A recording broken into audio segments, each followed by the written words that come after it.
سلام دوستان من، امروز میخوام یه غذای اصیل گیلانی دیگه بهتون یاد بدم به نام قوره مسما.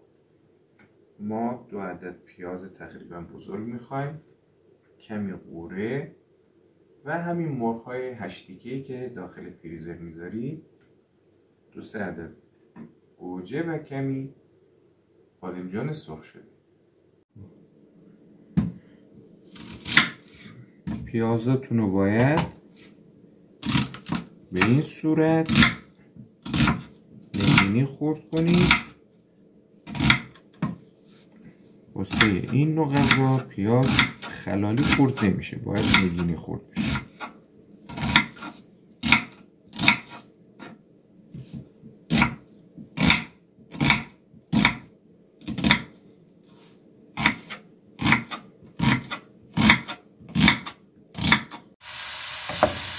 خب پیازاتون رو با روغن سرخ کنید. موقعی که شیشه‌ای شد زردچوبه اضافه کنید.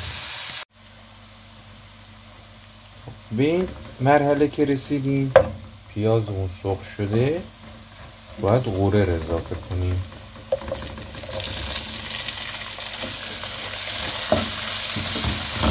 قوره‌ای که من تو فریزر داشتم آوردم.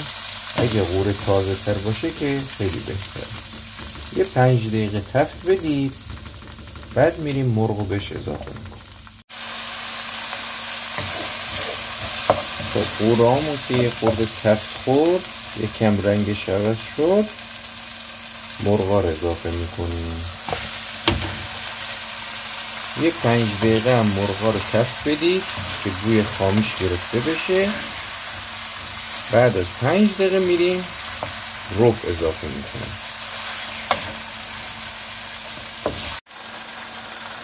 خب وقتی که مرغامون یه خورده رنگش عوض شد رو به سفیدی زد، کمی نمک و فلفل اضافه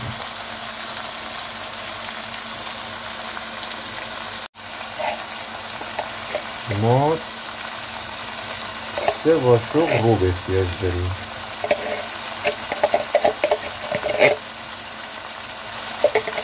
بذارید با روغن و بقیه مواد تفت بخوره و عطر رو بیرون بزنه.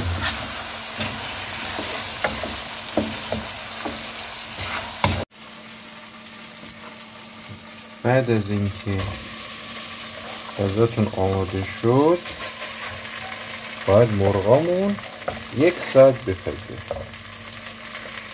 همه رو توی قابلمه مناسب بریزید.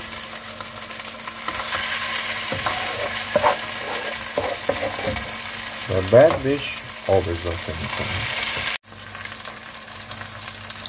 آب اضافه میکنیم.